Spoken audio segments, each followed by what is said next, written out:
Assalamualaikum warahmatullahi wabarakatuh. Saya Ahmad Fanani, CGP Angkatan 11 Kabupaten Indramayu akan melakukan pra-observasi terhadap teman sejawat yaitu Bapak Fatul Munir yang merupakan guru kelas di SD Negeri Raja Singa II, Kecamatan Gresi, Kabupaten Indramayu. Selamat menyaksikan. Selamat pagi Pak Munir. Selamat pagi. Pak Munir ngajar di kelas berapa? Di kelas 6. Nanti pada saat observasi itu rencananya mata pelajaran apa Pak Munir? Nanti akan saya bawa adalah pelajaran IPAS. Oh, IPAS. Oke. Jumlah peserta didiknya berapa? Jumlah peserta didiknya sampai hari ini di semester 1 itu masih 30. Oke Pak Munir. Mungkin peserta didik yang sangat banyak ya Pak Munir ya. Betul. Kalau boleh saya tahu nih sebelum kita melakukan observasi nanti di kelas, tujuan pembelajarannya itu Pak Munir bertujuan untuk tujuan pembelajarannya itu apa untuk pembelajaran IPAS yang akan disampaikan? Dari CP yang saya ambil di kurikulum, sebenarnya tujuan pembelajarannya ada 4 poin, namun yang akan saya ambil hanya 2 poin saja, yaitu yang pertama, peserta didik mengenal sejarah perlawanan rakyat Indonesia terhadap bangsa Eropa yang menjajah Indonesia, baik tokoh maupun periodisasinya, yaitu termasuk tanggal, bulan, dan tahun. Yang kedua, peserta didik mampu menceritakan kembali sejarah pahlawan rakyat Indonesia terhadap bangsa Eropa yang menjajah Indonesia. Oh, berarti di situ nanti ada anak-anak juga nanti maju ke depan untuk mempresentasikan ya Pak ya. Terus kemudian nanti juga pasti di situ ada kelompok juga yang mendiskusikan tentang tujuan pembelajaran yang akan dicapai. Oke, luar biasa Pak Munir. Dari tujuan pembelajaran itu untuk mencapai tujuan pembelajaran yang ingin Pak Munir capai di dalam pembelajaran nanti, metode apa saja nanti yang akan Pak Munir lakukan atau akan Pak Munir suguhkan supaya tujuan pembelajaran itu bisa tercapai? Karena metode yang saya bawa ini bentuknya adalah PBL yang Problem Based Learning, jadi nanti akan saya kasihkan dulu kepada anak tentang studi kasus perlawanan lokal. Jadi biar nanti anak-anak merasa terarah untuk mengingat sejarah-sejarah perlawanan para pahlawan dalam memperjuangkan negara kita. Jadi nanti akan ada simulasi dan studi kasus perlawanan para pahlawan dalam memerdekakan bangsa Indonesia. Nah, setelah itu, setelah mereka beserta didik itu saya arahkan untuk mengingat para pahlawan dan sejarahnya, nanti akan saya buat diskusi dan analisis dokumen sejarah. Jadi begitu. Oke, luar biasa Pak Munir. Berarti di situ nanti Pak Munir akan melakukan berbagai macam metode ya Pak Munir. Ya, ada diferensiasi mungkin, ada KSE mungkin ya Pak Munir ya. Kemudian nanti juga Pak Munir di akhir akan melakukan refleksi dan umpan balik ya. Iya, betul. Oke Pak Munir. Dari semua hal ini yang ingin Pak Munir capai dari tujuan pembelajaran, metode, apa yang ingin Pak Munir dapat dari proses pembelajaran? Endingnya siswa itu bisa menerapkan dan menghayati nilai-nilai hasil perjuangan bangsa Indonesia dan diterapkan dalam kehidupan sehari-hari. Minimal dengan mengingat jasa-jasa para pahlawan, siswa itu dapat belajar dengan sungguh-sungguh sebagai bukti untuk mempertahankan kemajuan dan kemerdekaan bangsa Indonesia. Oke, terima kasih Pak Munir atas percakapannya kali ini, dan nanti kita ketemu nanti di observasi Pak Munir ya. Oke, siap. Di kelas dengan tujuan dan apa metode-metode yang nanti akan Pak Munir sampaikan. Terima kasih Pak Munir. Semoga sukses. Terima kasih atas waktunya. Terima kasih.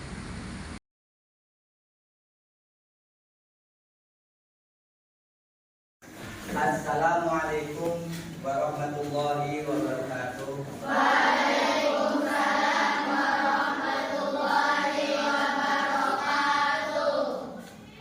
Sebelum belajar kita mulai, mari kita sama-sama menundukkan kepala untuk berdoa. Berdoa mulai.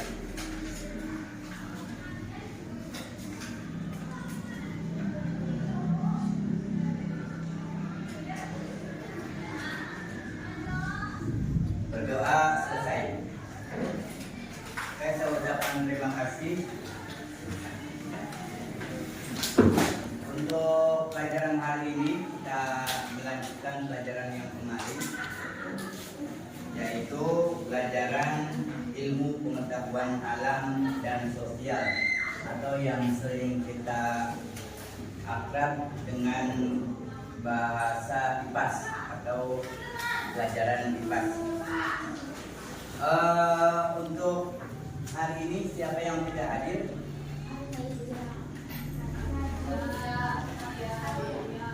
Hadir semua? Oh, Farida sama Alia, Fadli, Nadri, ya. Oke.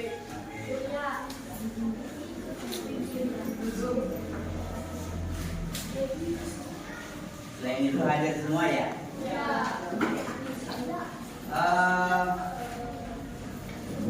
Untuk kehadiran kalian tolong untuk ditingkatkan kembali, karena bagaimanapun juga yang namanya kehadiran, kedisiplinan, kebersihan, tanggung jawab itu adalah sebuah hal yang telah kita sepakati dalam kesepakatan kelas. Masih ingat kesepakatan kelas kita?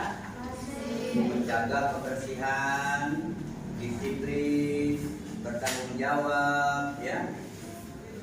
Atau kalau ada keperluan kita boleh dengan menggunakan TV, ya.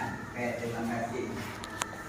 Kita nanti akan bagi menjadi 1, 2, 3, 4 menjadi 4 kelompok. Kalian sudah saya ajarkan tentang bagaimana cara berdiskusi yang baik dan benar, ya. Seperti contoh umpama izin pimpinan, nah, kan pernah saya ajarkan izin pimpinan saya berpendapat. Jadi nanti akan saya bagi menjadi 3 kelompok, masing-masing kelompok silakan untuk mendiskusikan, ya. Nanti diskusinya secara singkat saja, jangan terlalu banyak memakan waktu. Oke, sebelum saya bagi kalian menjadi beberapa kelompok, ya, kalian harus mengkondisikan kelas terlebih dahulu. Apa kalian di depan melihat tempat? Kalau kalian di depannya melihat apa, silakan diambil dan ditaruh di tempatnya.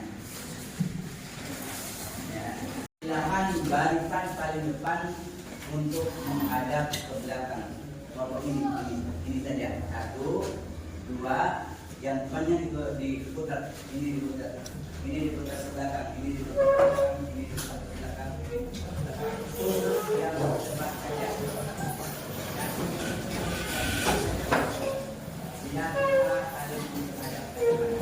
Oke, terima kasih.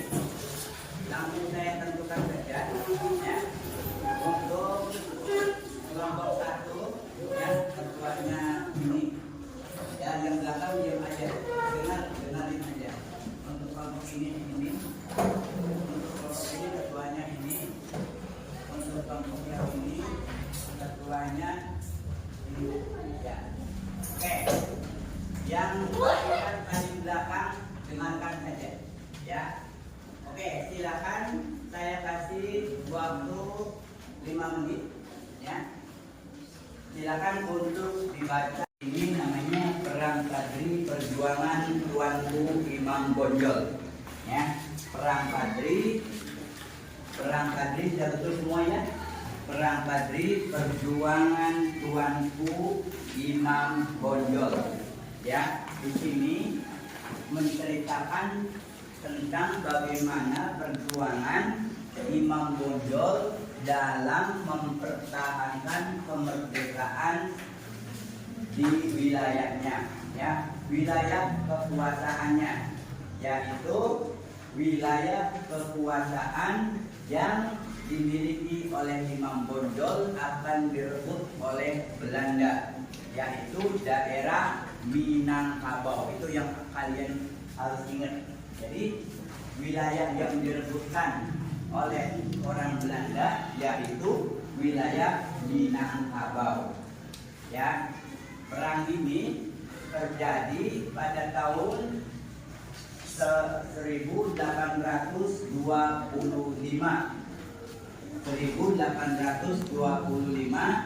dengan menggunakan strategi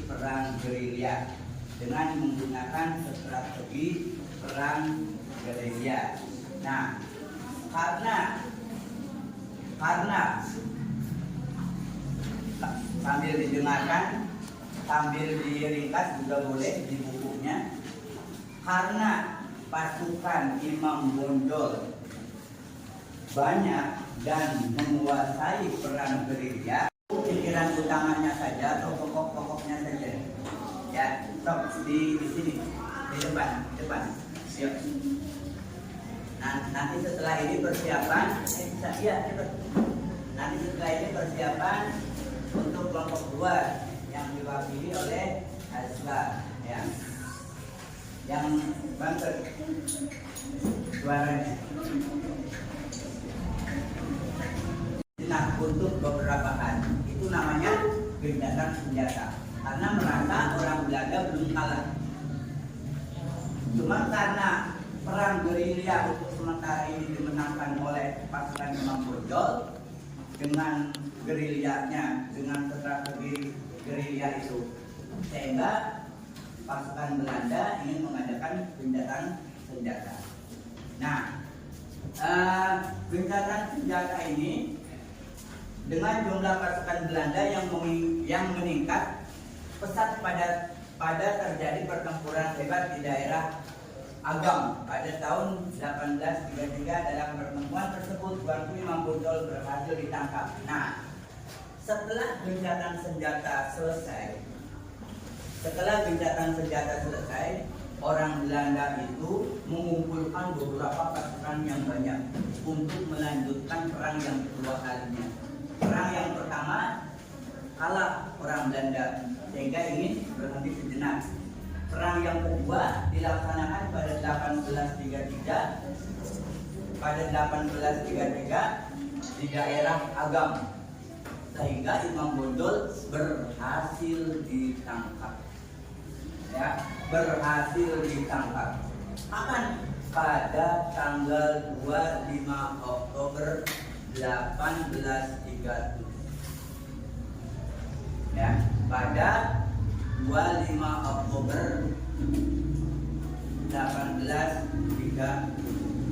Kemudian Imam Bonjol diasingkan ke daerah Cianjur dan dipindahkan ke kota Ambon. Nah, itu sekilas tentang Imam Bonjol dalam perang Adri untuk mempertahankan wilayah kekuasaannya, yaitu Minangkabau. Oke, sekarang itu saja sekilas yang dapat saya paparkan. Silakan kalian amati.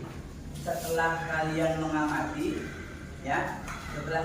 mengamati, nanti untuk kelompok 1 ya maju ke depan untuk mempresentasikan. Jadi mempresentasikan seperti kamu lihat tadi, Imam Bonjol perang melawan Belanda pada tahun segini, namun karena Imam Bonjol itu sangat hebat dalam perlawanannya dengan strategi gerilya sehingga dapat menguasai dan merebut kembali daerah kekuasaannya, yaitu daerah Minangkabau. Nah, itu arah untuk mempresentasikannya. Atau ini mau mempresentasikan tentang kesalahan ini Imam Bonjol, Mama. Pada perang tahap kedua Imam Bonjol kewalahan untuk untuk mempertahankan daerah kekuasaannya, karena Belanda sudah memperbanyak pasukannya, sehingga pada tanggal 25 Oktober 1837 Imam Bonjol ditangkap dan diasingkan di daerah Cianjur dan dipindahkan ke Ambon. Nah, itu boleh. Ya, itu namanya mempresentasikan ya. Nanti untuk mempresentasikan wakil saja, yaitu kelompok 1 dan kelompok 2. Kelompok 1, bagaimana cara Imam Bonjol mempertahankan wilayah kekuasaannya. Ya, dan ini bagaimana Imam Bonjol ditangkap di saat perang yang kedua setelah Belanda mengajukan tindakan senjata. Ya, saya kasih waktu 2 menit. Ya.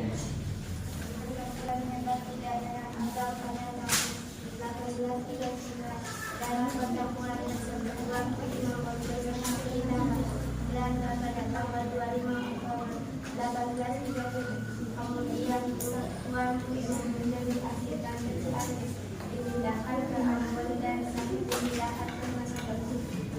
Ya. Oke, terima kasih. Silakan yang kelompok yang kedua. SK.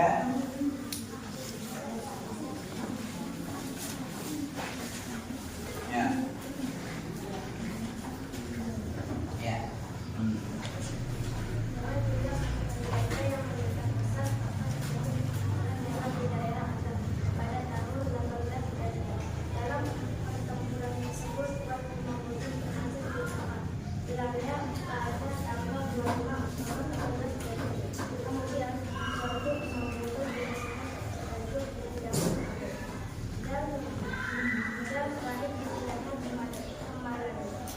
Beliau wafat pada tahun 1804 dan dimakamkan di Kampung Pinelen, dekat kota Manado. Ya, bisa. Terima kasih. Silakan duduk kembali. Sekarang akan sedikit saya kasih beberapa pertanyaan. Nanti yang bisa menjawab silakan bisa acungkan tangannya.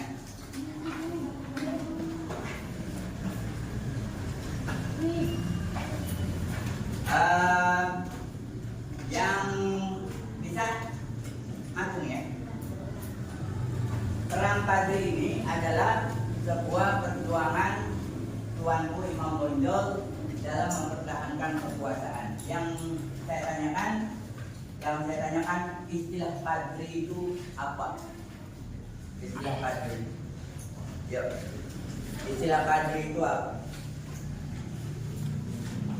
Bermula dari pertentangan antara Imam Bonjol dengan orang Belanda. Kok disebut dengan nama istilah Perang Padri? Mengapa dinamakan Perang Padri? Apa itu Padri? Siapa itu Padri? Yang bisa menjawab? Padri adalah kaum agama yang dikenal dengan nama kaum Padri. Jadi nama Padri itu adalah kaum yang berada di daerah wilayah Minangkabau yang mempunyai adat tradisi kental beragama. Jadi adat istiadat agamanya sangat kental sekali di wilayah Minangkabau itu. Nah, kaum itu namanya kaum Padri. Jadi yang diserang adalah kaum Padri di wilayah Minangkabau, sehingga peperangan Imam Bonjol dinamakan Perang Padri. Oke, sekarang saya mau tanya, wilayah kekuasaan mana yang ingin dikuasai oleh Belanda? Wilayah kekuasaan daerah mana? Daerah Minangkabau. Ya, itu ya, sebuah daerah yang ingin dikuasai oleh Belanda. Sehingga Imam Bonjol bersikukuh dengan kaum Padri untuk mempertahankan wilayahnya. Oke, sudah bisa dimengerti sekilas tentang Perang Padri, perjuanganku Imam Bonjol. Sekarang silakan kalian diputar kembali kursinya untuk menghadap seperti semula.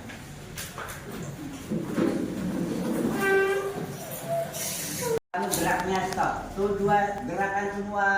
Yuk, gelang, gelang, gelang, cepet, cepet, cepet, cepet, cepet, cepet, cepet, cepet, stop. Ada yang bergerak berarti masih belum konsentrasi. Ulang. Gerak, gerak, gerak, pelan, gerak, pelan, gerak, pelan, gerak, pelan, cepet, cepet, cepet, cepet, cepet, pelan, pelan, stop. Oke, terima kasih. Oke, sekarang saya ganti lagi. Untuk bagian kelompok ini, silakan untuk membuat pertanyaan. Ya, 1, 2, 3, 4 membuat pertanyaan untuk kelompok ini. Ya, 2 saja, 2 pertanyaan. Buat dua pertanyaan untuk dilemparkan ke kelompok ini. Ya.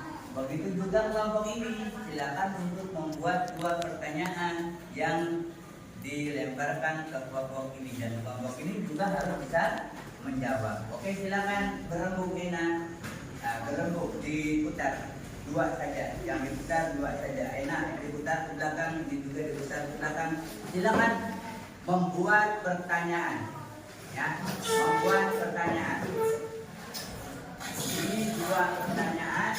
Ini 2 pertanyaan. Oke, silakan. Pertanyaannya kamu lihat di buku. Ada nggak di bukunya pertanyaannya? Oke. Untuk yang lainnya, silakan kalian merangkum perang tadi perjuangan Tuanku Imam Bonjol dari dari paragraf pertama sampai paragraf yang kedua, yaitu berunding dan melaksanakan gencatan senjata pada tahun 1825. Sok, ini bukunya ada kan? Nah, sok ini kelompok ini. Sok, silakan diputar kembali.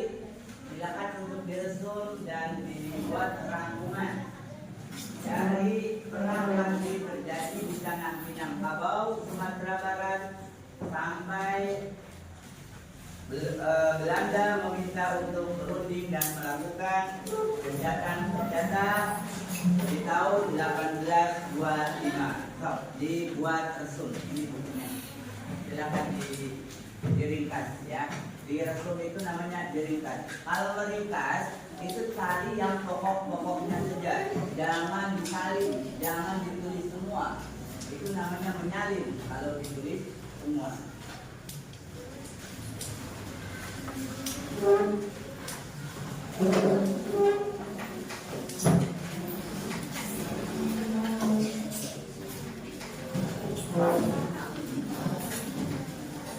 Ya, pertanyaannya cuma 2 saja. Silakan membuat pertanyaan untuk dilemparkan. Cari pertanyaan. Hah? Alang? Ditulis di buku, terus di pertanyaannya boleh, sok ditulis. Boleh, tapi jangan sama nanti pertanyaannya. Ya, sok. Ya, ini aja, ini 1, 2. Ya, ini sama ini sok. Ya sok. Iya, makanya kan beda. Dilihat dulu, kalau ini namanya apa? Pangeran Diponegoro, dan ini. Nah, makanya tadi kamu buat contoh saja. Siapa yang menyerang Imam Bonjol? Itu apa pertanyaannya? Ya, nah, ini diresum, ditulis diresum, diresum itu dirangkum. Ya. Dirangkum, cari tulis yang pokoknya saja, yang penting-pentingnya saja.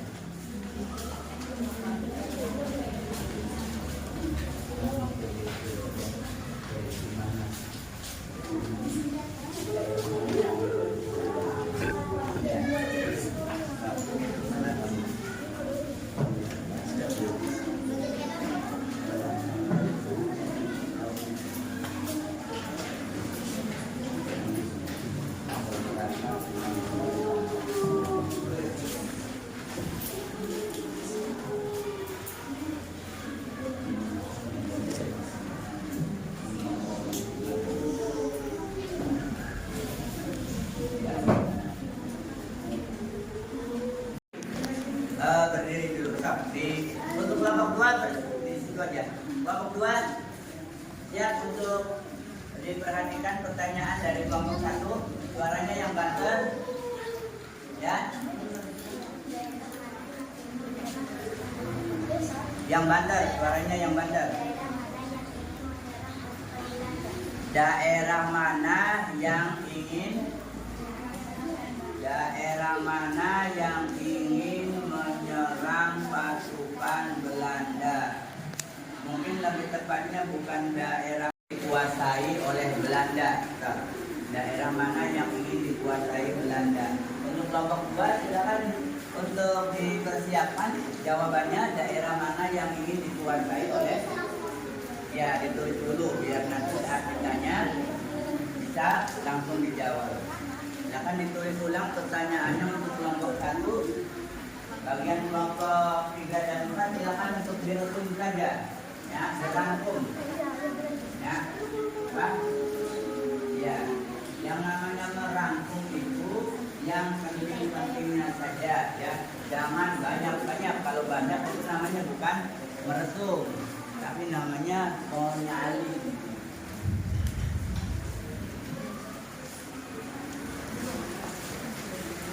Sudah, ini bisa diganti. Jawab, perhatikan suaranya yang banter, diulangi lagi. Ya, dari pertama. Daerah mana yang ingin dikuasai atau direbut oleh pasukan Belanda? Daerah Minangkabau. Coba sama-sama, daerah Minangkabau. Oke, daerah Minangkabau. Lanjutkan pertanyaan yang kedua. Tahun berapa Perang Padri terjadi? Tahun berapa? Pada tahun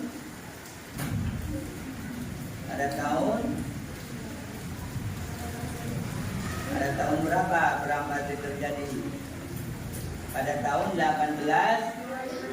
Pada tahun 18.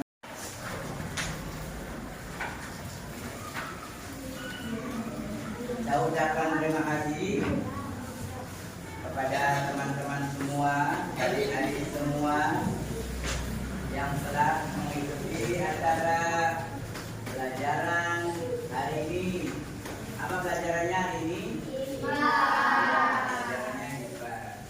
Dari kami mohon maaf apabila ada kata-kata yang salah. Jangan lupa jaga kesehatan, jaga ketertiban, utamakan kedisiplinan dan kerjasama. Karena persatuan dan kesatuan dalam kelas ini dapat menjunjung tinggi keberhasilan sekolah kita, biar menjadi sekolah yang disiplin. Wabillahi taufiq wal hidayah. Wassalamualaikum warahmatullahi wabarakatuh.